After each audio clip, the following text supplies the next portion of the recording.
I didn't lose my family because I did something wrong. I lost them because a lie was more convenient than accountability. After my father's death, my stepmother rewrote our home, my role in it, and finally my identity, until I became the problem she needed to remove. The first thing I noticed wasn't the silence. It was the way my name stopped being used. People still talked to me, asked if I'd eaten, told me to take my shoes off, reminded me to lock the door. But my name disappeared, like it had been erased from the house. I became her, or worse, nothing at all. Did she finish the dishes? Tell her not to stay out late. Watch her. Always her. Always said low, like a warning. At first, I thought I'd done something wrong. I replayed every conversation in my head while lying awake at night, staring at the glow-in-the-dark stars still stuck to my ceiling from when I was 12. I tried to remember a moment I'd crossed a line, a joke that landed wrong, a look held too long, something, anything that explained why my stepmother's smile no longer reached her eyes. My father had been dead 3 years by then, long enough for grief to settle into routine, long enough for my stepmother, Karen, to rearrange the house until there was no visible proof he'd ever lived there. His photos moved to the garage, his jackets donated, his coffee mug, the chipped blue one, gone. She said it was healing. I learned early that healing in this house meant erasing. My stepfather, Mark, came later. He moved in quietly like a guest who never asked permission but never quite left either. He was polite, distant, the kind of man who smiled with his mouth but not his eyes. I tried to stay out of his way. I thought that was respect. I was wrong. The morning everything shifted, I was standing in the kitchen holding that blue mug, the one Karen had missed. I'd found it pushed behind paint cans in the garage, dusty but intact. It smelled like old coffee in memory. I didn't even drink from it. I just held it. Karen watched me from the doorway. She didn't yell, she didn't accuse, she just looked at me like she'd caught me doing something indecent. "Where'd you get that?" she asked. "Garage. I didn't know it was. You shouldn't be touching things that don't belong to you." It felt sharp, personal, but I nodded anyway. I always nodded. That night, my bedroom door stayed open. The next day, my phone went missing. The day after that, Karen asked me, casually, falsely sweet, why I'd been hanging around the living room so much lately. "I live here," I said, confused. She tilted her head, studied me. "You know what I mean." I didn't, but I felt it, that invisible shift, like suddenly I was being watched from inside my own skin. Mark stopped making eye contact. If I entered a room, he found a reason to leave. When our shoulders brushed once in the hallway, Karen slammed a cabinet so hard it rattled the walls. "You don't need to be that close," she snapped. I stood there, heart pounding, heat crawling up my neck. I wasn't. "Don't argue," she said. "It makes you look guilty." Guilty of what? I didn't ask. I should have. But in this family, questions were dangerous. Questions meant attitude, and attitude meant consequences. At school, things started changing too. Friends went quiet when I approached. Teachers watched me longer than necessary. Someone had written "homewrecker" on Sharpie on my locker, the letters crooked like they'd been written in a rush. I stared at it for a long time before wiping it away with my sleeve. I told myself it was nothing. Teen drama. Rumors happened. They always burned out. This one didn't. It followed me home. Karen stopped letting me sit in the living room. "Go to your room," she'd say, eyes freaking toward Mark. "You make people uncomfortable." Once I heard her crying in their bedroom late at night. Her voice was broken, raw. Mark murmured something I couldn't hear. Then her voice rose, sharp, desperate. "I won't be humiliated in my own house." The word humiliated lodged in my chest. The next morning, she didn't look at me at all. At dinner that night, she finally said it. She didn't shout. She didn't even sound angry. She sounded tired, like she was the real victim here. "I know what's been going on. I'm not stupid," she said, stirring her food she hadn't touched. My fork froze halfway to my mouth. "What?" She laughed softly. "Don't insult me." Mark stared at his plate. My heart started racing. "I don't know what you think." "You've been inappropriate," she said, calm, precise, surgical, "with my husband." The room tilted. I felt like I'd been slapped without being touched. "That's not. I would never." "Don't," she snapped. "Don't lie on top of it." I looked at Mark, finally, really looked at him. He didn't defend me. He didn't deny it. He just sat there, silent, letting the lie breathe. That was the moment something inside me cracked. Not loudly, not all at once, just enough to let the truth leak in. I was expendable. The lie wasn't about me. It was about protecting adults who didn't want to face themselves, and I was about to pay for it with everything. Once the word affair left my stepmother's mouth, it didn't belong to her anymore. It slipped through cracks, through silence, through people who didn't ask questions because questions were inconvenient. It traveled faster than the truth ever could because it asked nothing of anyone except belief. The next morning, Karen drove me to school like nothing had happened. No yelling, no punishment, just that same quiet distance, her hands tight on the steering wheel, jaw clenched. Before I got out of the car, she said, "I expect you to behave yourself today." I stared at her. I always do. She finally looked at me then, eyes cold. That's not what people are saying. People. The word hit harder than the accusation itself. By lunch, I knew exactly who those people were. My usual table was full, but there was no space for me. My best friend, Leela, didn't look up when I stood there with my tray. Another girl leaned over and whispered something in her ear. Leela's shoulders stiffened. "Can I sit?" I asked. Leela hesitated, just a second, but it was enough. We're kinda talking," she said, not meeting my eyes. "About me." I ate in the bathroom that day, sitting on the closed toilet lid, the smell of disinfectant burning my nose. Someone had written "slut" on the inside of the stall door. I didn't know if it was meant for me, but it felt like it was. By the end of the week, teachers stopped calling on me in class. The guidance counselor asked if everything at home was okay. Her voice loaded, her eyes too knowing.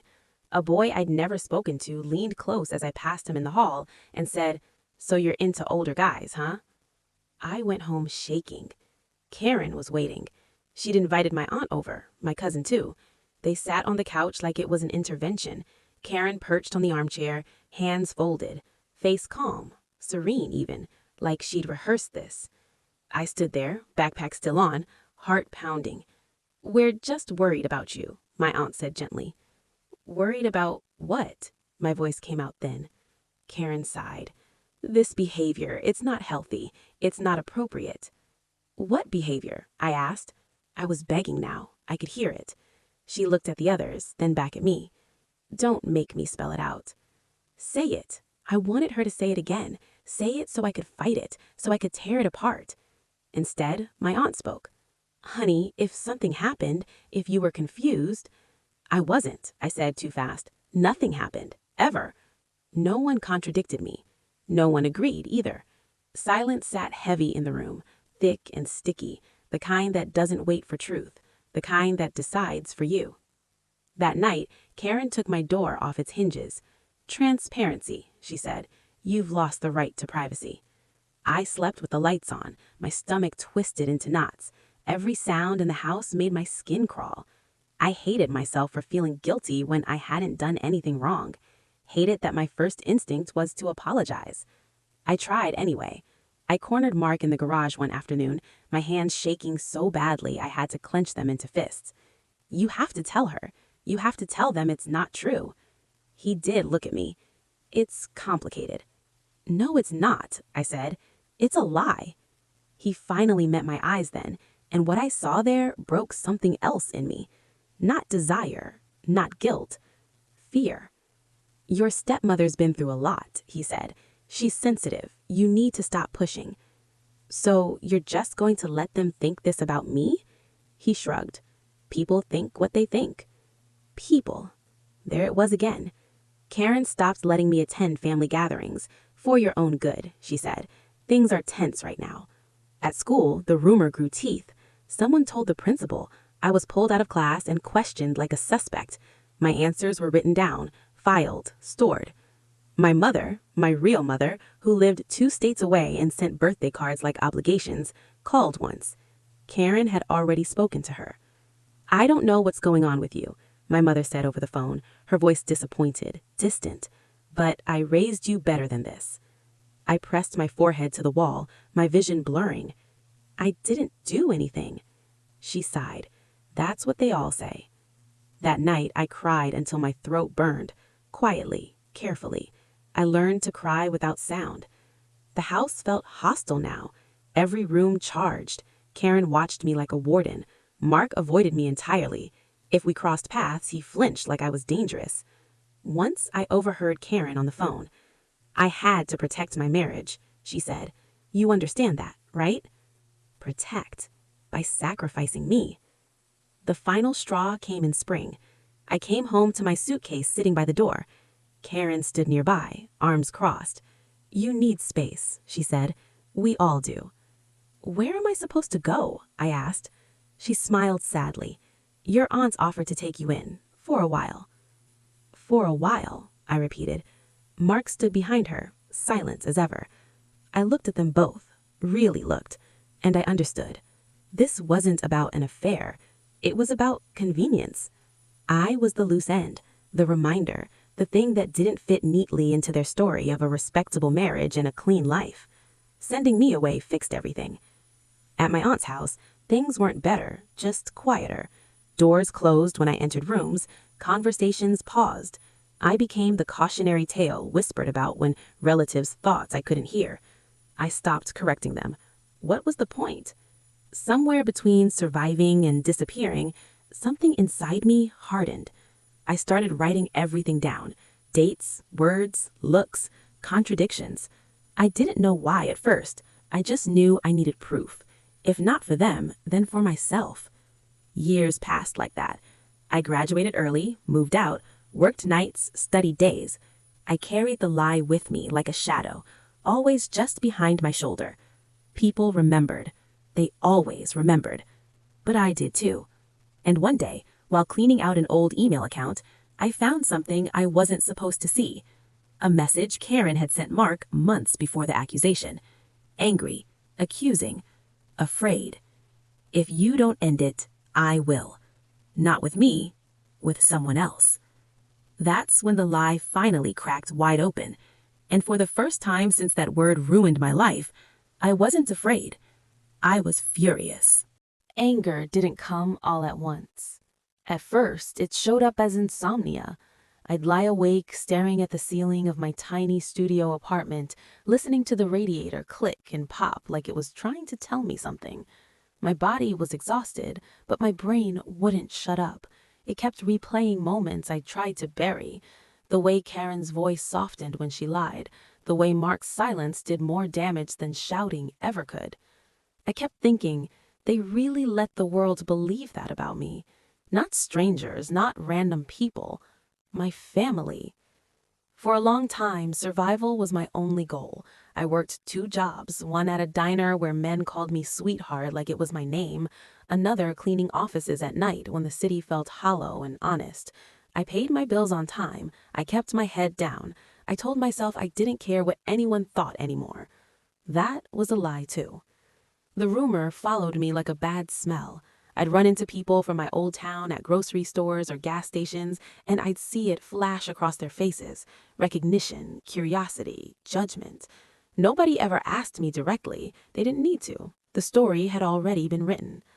I started therapy because my hands wouldn't stop shaking. On the first day, the therapist asked why I was there, and I opened my mouth, and nothing came out. I cried instead. Ugly, chest-breaking sobs that left me dizzy and ashamed. When I finally spoke, it all spilled out wrong, out of order, fractured. The accusation, the silence, the way my name had been erased before my body ever left the house. She listened. She didn't interrupt. When I finished, she said quietly, "What happened to you was psychological violence." That word, violence, hit me harder than the lie ever had, because suddenly I wasn't weak for being broken. I was injured. Healing wasn't pretty. It was slow and annoying and full of setbacks. Some days I felt strong. Other days I couldn't leave my bed because a random memory, Karen folding laundry, Mark clearing his throat, would knock the air out of me. But something shifted. I stopped asking myself what I'd done wrong and started asking why they'd needed me to be wrong in the first place. I went back through everything I'd saved. Notebooks, old emails, texts I'd screenshotted and forgotten about. I laid it all out on my kitchen table one Sunday morning, coffee going cold beside me. Patterns emerged. Dates didn't line up. Accusations came right after fights between Karen and Mark. Her breakdowns always followed moments where he'd been distant with her, not with me. Then I found more.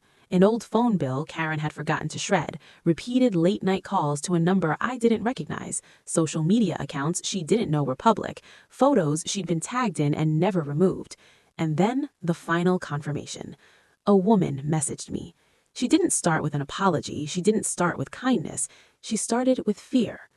"I don't know how to say this," the message read, "but I think we were both lied to." Her name was Melissa. She'd been seeing Mark for over a year before Karen accused me. Karen had found out, Karen had panicked, Karen had chosen me. I stared at my phone for a long time after reading that. My hands didn't shake this time, my chest didn't tighten. I felt clear. The lie wasn't an accident, it wasn't insecurity gone too far, it was strategy. And suddenly, everything made sense. The surveillance, the sudden rules, the urgency to isolate me before I could question anything. Karen hadn't just needed someone to blame, she'd needed someone believable. A teenage girl, quiet, already half invisible. Perfect. I didn't confront them right away. I didn't call, I didn't post anything online, I didn't scream. I learned. I met with a lawyer in a small office that smelled like paper and burnt coffee. He listened carefully, flipping through my documents, nodding slowly. "This is defamation," he said, "and it's not small." I felt my stomach flip. "I don't want revenge," I said automatically. He looked at me over his glasses. "Wanting the truth on record isn't revenge." I thought about that on the walk home, about how many nights I'd spent wishing someone, anyone, had defended me, how many versions of myself I'd lost trying to be palatable to people who'd already decided I was disposable. This wasn't about hurting them, this was about refusing to carry their lie any longer. The legal process was brutal. Karen cried in her deposition, real tears, shaking voice. She talked about feeling threatened, about a young girl who didn't understand boundaries. She never said my name, not once. Mark tried to downplay everything, claimed confusion, claimed memory issues, claimed I'd misinterpreted his silence. But evidence doesn't care about feelings. The emails, the phone records, Melissa's testimony, timelines that proved the accusation against me had been impossible. Slowly, carefully, the narrative began to crack. People started reaching out. An old teacher, a cousin who'd never said a word, even Leela, my former best friend. She wrote, "I always wondered. I'm sorry I didn't say anything." I didn't reply. The case went public. Local news picked it up, not sensationally, just enough. Defamation lawsuit filed against local couple. Karen's name printed in black and white, Mark's too. The same relatives who'd gone silent years ago suddenly remembered my number. I ignored them all. On the day of the hearing, I sat in the courtroom feeling oddly calm. Karen wouldn't look at me. Mark stared straight ahead, jaw tight. When the judge asked if either party had something to say before the ruling, Karen finally turned. Her eyes searched my face, not for forgiveness, for escape. I met her gaze and felt nothing. Not hatred, not satisfaction, just distance. For the first time in my life, I wasn't the one shrinking. I was waiting. The courtroom was quieter than I expected. Not silent, just muted. Like everyone inside it understood that something fragile was about to be broken, and no one wanted to be the one who made the noise. Karen sat at the defense table with her hands folded so tightly her knuckles were white. She wore the same soft blue sweater she'd always chosen when she wanted to look harmless, maternal, misunderstood. Mark sat beside her, shoulders stiff, eyes fixed straight ahead like if he didn't look at the damage, it wouldn't be real. I sat behind my lawyer, my back straight, my palms resting open on my knees. That alone felt like a victory. When the judge began reading the findings, Karen's breathing changed. I could hear it, quick, shallow pulls of air that didn't quite reach her lungs. The words came calmly, methodically. No drama, no raised voice. But each sentence dismantled the lie piece by piece. The accusation had been false. The statements made to relatives, school officials, and community members were unsubstantiated. The narrative had caused severe and lasting reputational harm. Defamation. The courtroom was quieter than I expected. Not silent, just muted. Like everyone inside it understood that something fragile was about to be broken, and no one wanted to be the one who made the noise. Karen sat at the defense table with her hands folded so tightly her knuckles were white. She wore the same soft blue sweater she'd always chosen when she wanted to look harmless, maternal, misunderstood. Mark sat beside her, shoulders stiff, eyes fixed straight ahead like if he didn't look at the damage, it wouldn't be real. I sat behind my lawyer, my back straight, my palms resting open on my knees. That alone felt like a victory. When the judge began reading the findings, Karen's breathing changed. I could hear it, quick, shallow pulls of air that didn't quite reach her lungs.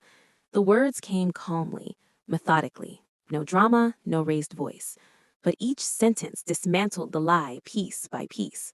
The accusation had been false. The statements made to relatives, school officials, and community members were unsubstantiated.